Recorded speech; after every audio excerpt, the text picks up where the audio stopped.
your host, Effie Pilarinu, and today I'm delighted to have a special guest, Federico Suarez, with whom we have been exchanging ideas and experiences for a while now behind the scenes and on the hub. Welcome, Federico, and thank you for joining us. Effie, it's a pleasure to be here, and it's great to, let's say, to put a face to your audience, because as you say, there's a lot of talk behind the scenes. And actually before going live, we were talking about this, how crazy this world of data, of technology and finance is going. I mean, we just can't keep the pace. I was just saying that I have not been able to develop my Usain AI agent to keep the pace that you have. And we're all going to need one of those. Yes, indeed. Let me briefly present your background, Federico, for our audience. You have had a long career in financial services, specifically at Citi. You were focused in equities, right? I've been from the fixed income side. The two of us, we can cover the whole capital markets, but you've also been involved very much in open banking systems in different ways. And through your consultancy and advisory work, you are more focused on these transatlantic bridges around fintech and innovation. But today we need to be focused, otherwise we will be talking for hours. And what caught my attention, and I want to zoom in, is a recent article you published on your Substack, which I'm going to read. The exact title it says, "From Consent to Command, Agentic AI and Open Banking Universal Data Access Framework." We're going to unpack this. And I think that we have to start by talking about the new sort of, I don't know if it's a general purpose technology, but the new kid on the block, which is the MCP. We love three-letter acronyms, right? The Model Context Protocol, because it's really core to this agentic economy, or the do-it-yourself economy that Citi has, coined. So maybe we start from there, because a lot of our audience doesn't know probably MCP. Everything's happening so fast, right?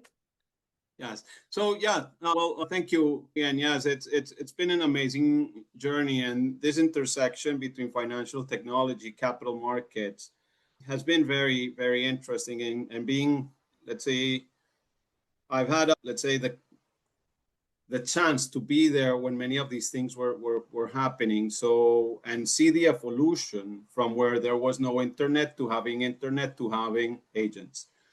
And I think, to the point, MCP is basically just another standard, and it's a standard developed by Anthropic, one of these amazing AI companies, and it's basically a standard that was developed for connecting AI to the systems where data lives, and this includes the content, the repositories, the business tools, and the development environments.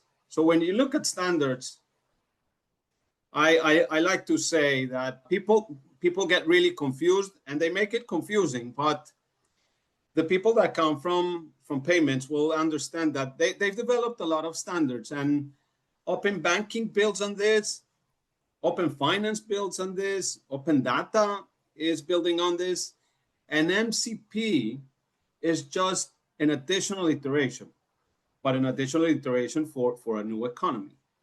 And what are the objectives of these MCP? The objectives are pretty simple and straightforward. It's to tackle the challenges of the information silos. How? Through an open standard for connecting the AI systems with the data sources via a single protocol. So it's basically trying to simplify what some call the information spaghetti. I mean, the information is not there in a beautiful repository for everyone to extract. No, more often than not, that information is complexly architected. And basically the MCP comes to simplify this in order for machines and for learning to build on all this data.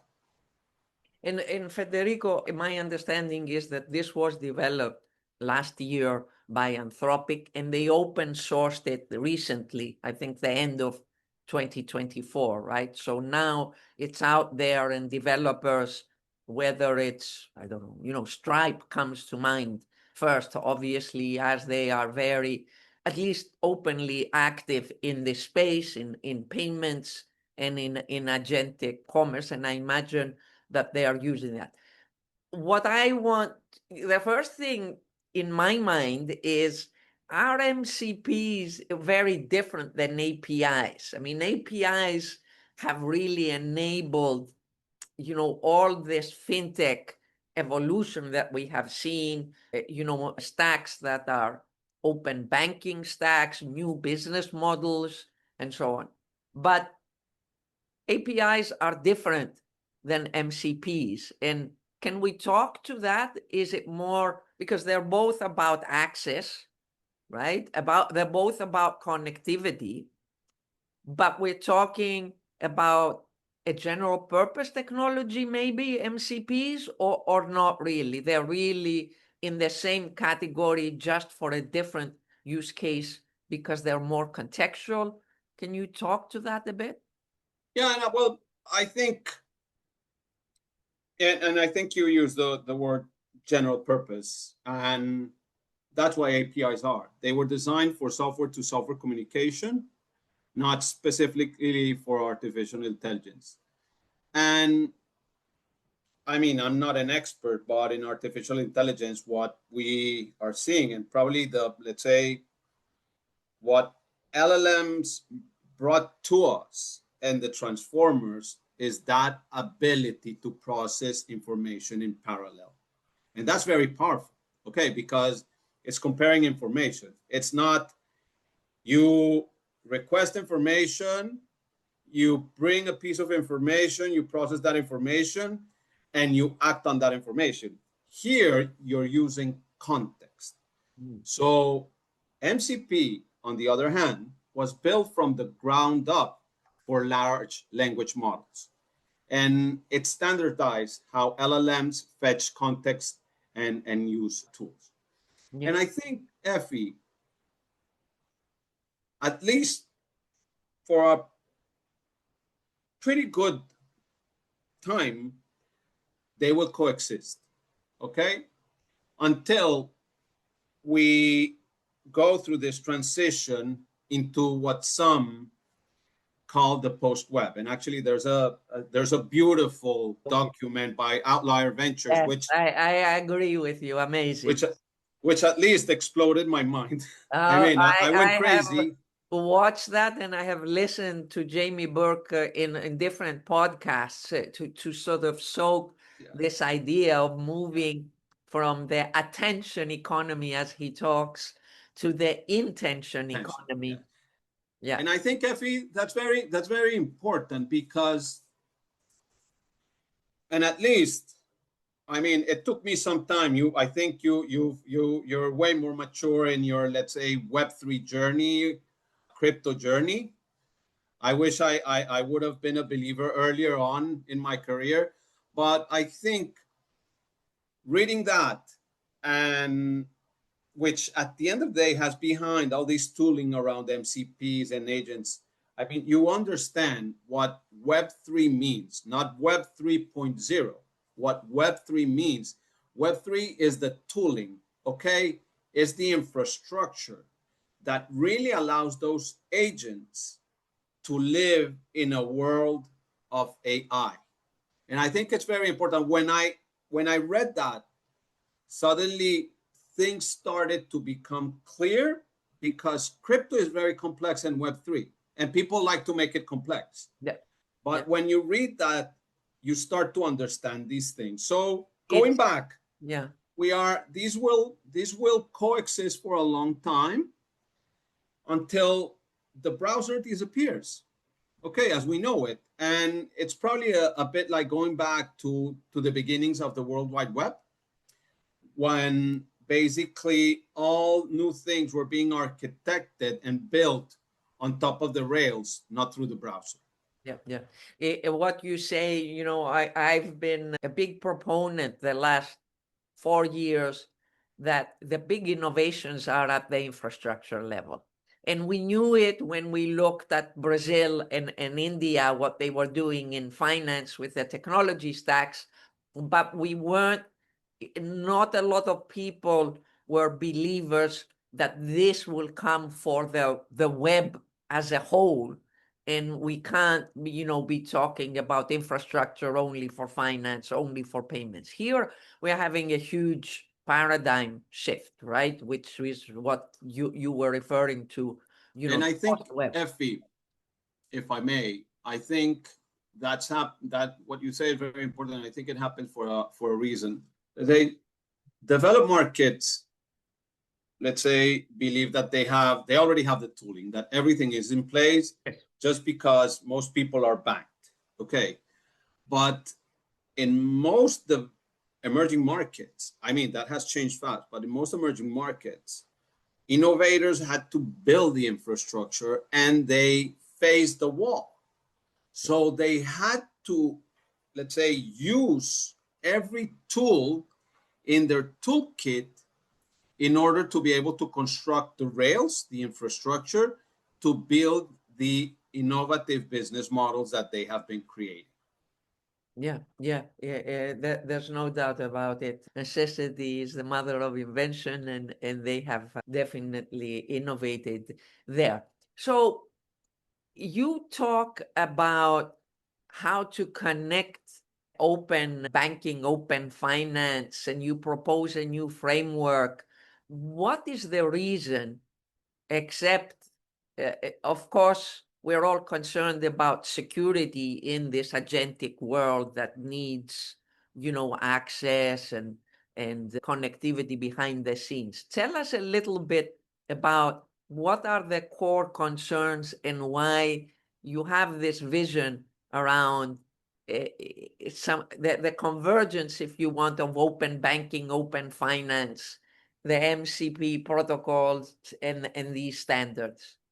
Okay, so look, I've had the privilege, because I believe it's a privilege, to be able to sit in the middle of the discussion between policymakers, financial institutions, and fintechs, building from the ground up open banking, open finance, open data ecosystems. And it's quite complex. It's quite complex arriving at a governance. It's quite complex arriving at the standards of the definition of the rules, what policy is required. Then comes the MCP. We see what machine learning is doing and all the information that has been consumed from the World Wide Web. And I started to say, okay, let's stop here a second, because there's a missing piece. And the missing piece is that, yes, context is being built with all the data universe there is out there in the web and in video, etc. But what happens when this starts to be complemented by our private data? And that is the data that is the real gold. Okay. As Nandan Hani, one of the co-founders of Infosys and architects of the India stack, says, people are most likely data rich than economically rich. And for a reason, because data, we leave those footprints digital, how I call them, that can allow us to access capital that many people don't have. So how are we going to architect a way in which, providing those guardrails for security, as you say, how are we going to mix how private and public data is accessed? And that's why I write this essay basically saying we need a framework. we need a universal data access framework in order to be able to look through that lens, that prism, to be able to define, let's say, the rules around how this is going to be done. And credit where credit is due, Effie. I think there's a lot of things starting to happen. They're kind of popping up at the speed of light. And I think people are starting to talk about this. And actually last week in London Tech Week, I was fortunate enough to hear Tim Berners-Lee talk about a word that he's using called choice. So it's basically, how are we going to be left with choice? How are we going to be able to keep choice? And how is the data going to transit through these agents in a safe, secure, standardized, interoperable manner? So Okay. you're talking about consent here, right? How are we, or whoever needs to, give consent? We as individuals are those institutions that we have given, delegated some certain choices to. It becomes complex, right? It becomes extremely complex. But the good thing, Effie, is that there are already principles around consent that we have there. We have a lot of things built around GDPR, to name one of the, let's say, one of the legal definitions around data rights and data protection.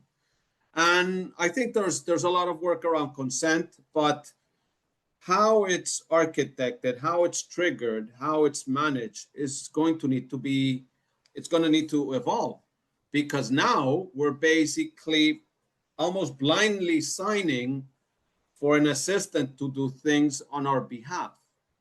What's he going to extract? Where? How? And how is it going to be presented to us? We can lose our capacity of choice, but we can also lose our data to bad actors. And I think I like something that you always bring us to mind, is that there are things there that probably are not being talked of that need to be discussed. Yes, 100%. So it's going to turbocharge open banking and open finance once we have some basic standards. And we all know from many industries that standards unlock network effects. You know, we learned that from the telecommunication industry. We've learned that in financial services, both where we have standards, we have new opportunities, and where we lack standards, we have fragmentation, right? There's no doubt about that. How are you seeing that the regions, the markets that are advanced in open banking will have an edge here? What comes to mind? I mean, this is a bit forward thinking, but we all know that things typically happen faster than we expect, especially in these areas, since we have the investment, since the buy-in is here. We're going to move fast. Effie, it's let's say it's a tricky one, but let's play around a little bit with ideas, because I think that's what we're here for, to incite people to think about these things, open the discussion, create the debate, and convene on ways to move forward. I think the challenge, let's say, open banking and open finance, let's say, are relatively easy ones, let's say, if the policy is in place. And we've seen it. If there's policy, if there's a strong policy maker with vision, okay, and with the political capital to move this forward, magic can be made. And actually, I was invited yesterday to the launch of the Smart Data Group at the House of Commons, a privilege to be there. And I said that, look, this is open finance and open data are basically the first derivative, or open finance and open banking is the first derivative. Let's say open data, the second derivative, but agentic AI is the third. If we don't stack these three together well with good definitions, we're going to hit a wall. And I think the challenge for less developed markets, even though they have understood the value of data, and I think that's where probably some financial institutions, which are weary of the fintechs that are faster, are sometimes taking more time than they should in adopting the capabilities data give them. I think they're missing the point that if they don't do it now, they don't prepare their data, when they move to agentic AI, they will be behind. And that's where the competition will intensify. So I think in emerging markets, given that there's a lot of investment into what powers these agents, I think probably there will be, let's say, a catch up from, let's say, the developed world. There will be a new digital gap, you think? But then there will be new digital gaps. But just think of this, Epi. And someone yesterday said something that is actually, I think, very, very powerful. If we design this right, just imagine someone poor, and those are the people that have less time. Time is money for them. Having an agent which they can give commands at the start of the day, leaving it tasks in order to help them secure a loan, extend for a couple of days a payment, give a command to help their kids with their homework when they arrive from school.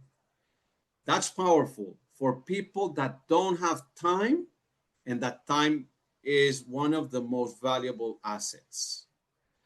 Yeah. I mean, having someone to do your errands is probably the privilege of the rich. Okay, right. We're giving that power to everyone. It can be democratized, but we need to do it right, because if the guardrails are not there, security won't be breached, and actually we can create a larger divide.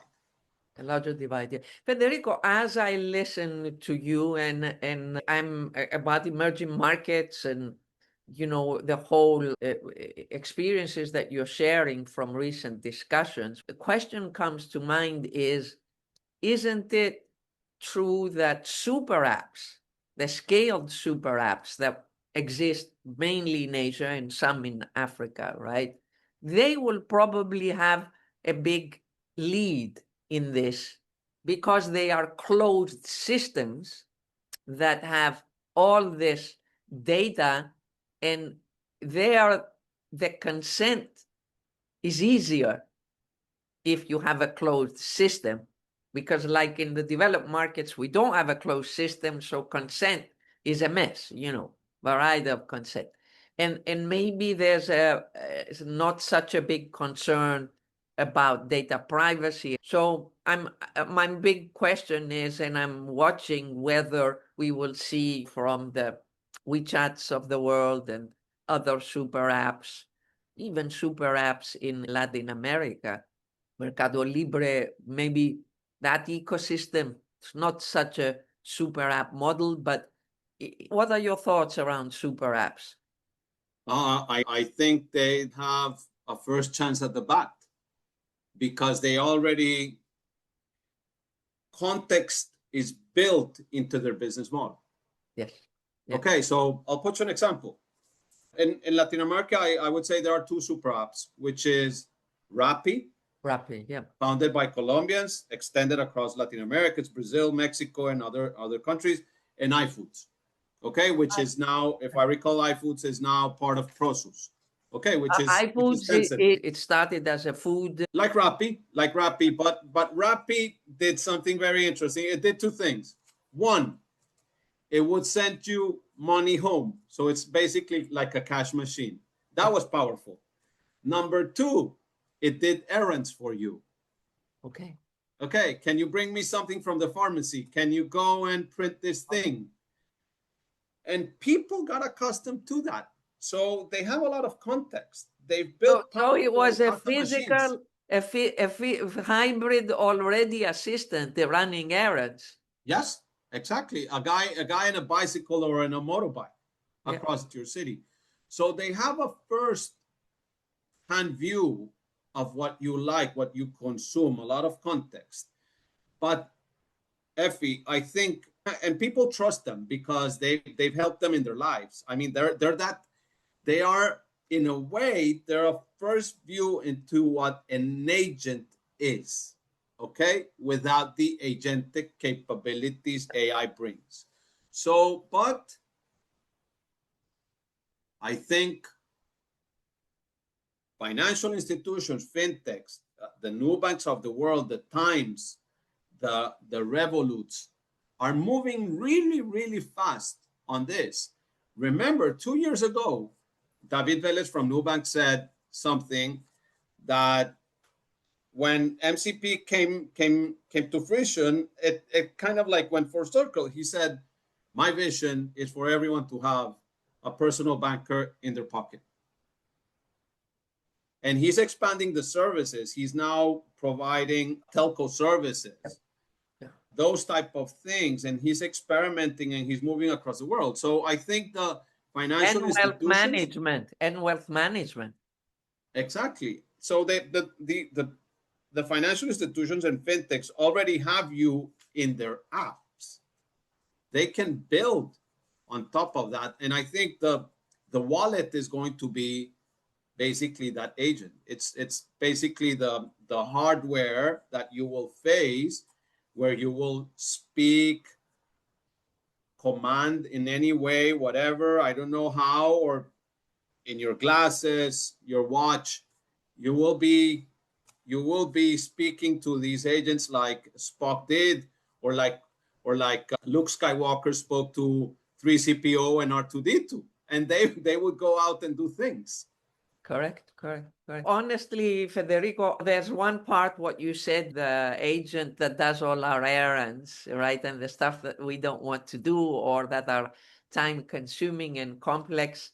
I'm very excited and watching and interesting to see more how we will have that financial wellness advisor that can coach us both short term. I'm not so much interested in the budgeting, which is now. I'm more interested in the bigger picture, retirement planning, big items, investments, mortgages, other solutions, private investments, how to build wealth and do it in a way that there's, with the fiduciary duty. That is very exciting, and it requires their policy because we all understand what conflicts of interest can come. Federico, we can be discussing for hours. I want to wrap up our discussion with maybe an overview of the framework that you're proposing, like a summary, if you want, of this universal data access framework. Sure, Effie, and look, this I'm let's say I'm not a computer engineer, okay, so I'm not an expert on that front. Basically, this universal data access framework, UDAF as I call it, is basically an invitation. It's an invitation to everyone to think about these things before it's too late, and then we start to see a word that you say, we start to see gated gardens and not the interoperability that we want to see, because interoperability brings innovation, it brings access, and that's what we want to see. We want this to be able to help those people that most need it, to be able to allow the things that you say in terms of building wealth. That's what we want for people, to have the capital in order to live a better life. So basically the framework has, let's say, a couple of things to have in mind, which is, I mean, it's very simple. This is extracted from what we've been doing in open banking, in open finance, and what's being done in terms of open data. So the first thing is we need to be very respectful around what consent management is and does, and audits. Okay, so that when something happens, we can go directly there, and the compliance officer, the authority, whoever needs to go there, be able to see and define what went wrong and who is responsible, so that people, the end user, the consumer, be it a person or organizations, can be kept safe. Standardized APIs, MCPs, okay? So basically, I call it the unified API, okay? Which is basically the combination of the API capabilities, the capabilities of MCP and the capacity of the standards open banking brings. This will allow to support secure data connections, standardized data formats, and domains. We come from large financial institutions, and we know what silos mean. Yeah. And data is siloed in organizations. Yeah. And we haven't talked about the industrial space. I was speaking yesterday with people in the room that come from that world, and they've done a lot of work, but there's big challenges in order for that data to be structured. So interoperability needs to be there. Yeah. Of course, we talked about security protocols. That's at the top. Encryption is fundamental, and now that we're going, let's say, to new phases of let's say of computers. Okay, I mean, it's going to get harder and harder and harder every day. And of course, authentication and authorization and testing, okay, things around adversarial testing and the likes. Something very important is we need to keep these things within the guardrails of regulation. Okay, and when we get all the context, I mean, we're going into multiple industries, multiple data vectors, the regulatory space would be wider and more complex. Yeah. But I mean, we have the world of blockchains that we will bring capabilities from their learnings in order to build on that, to be able to program that. Yep. into the cryptography, zero knowledge proof, all those will become essential in exactly things, in the authentication, verification. Agree. And for what purpose, Effie? We need transparency, okay? And we need accountability, okay? Because this needs to be done in an ethical way for everyone. Yeah. Otherwise, it's going to be a mess, and people will lose something that's very important, which is trust. Okay, this is built on trust. Okay. We can't repeat the mistakes of the social platform algorithms where they say, oh, it's the algorithm. You know, we have no accountability. We have realized that to our bone, and we can't have that anymore with having, oh, it's the AI algorithm, the AI agent. And Effie, coming back to something that Tim Berners-Lee said, which I think is very important, and it's about choice. I mean, we will have an agent that will filter the information that will be incoming. How do we look at information, new information, or new ways, or new things? Because otherwise, the AI agent will be throwing to my face only the picture that you have behind you. Yep. Okay, because it will say, that's my context. Yep. That's the context in which you live. How do you challenge that context? How do I keep choice? That is kind of like my universal right, the right to choose. Okay, yep. That's very powerful, because that's liberty. Are we going to lose our liberties? And for that, I think consumer empowerment is fundamental to be kept. And that's why user control has to be there at all times. Yeah. But there's one last thing that is very important. We're going to have zillions, billions of AI agents running around the place. Okay. And it can be a messy party. Okay. Mm-hmm. So everyone needs to be identifiable, everyone meaning the AI agents and their owners, okay, or their renters. Yep.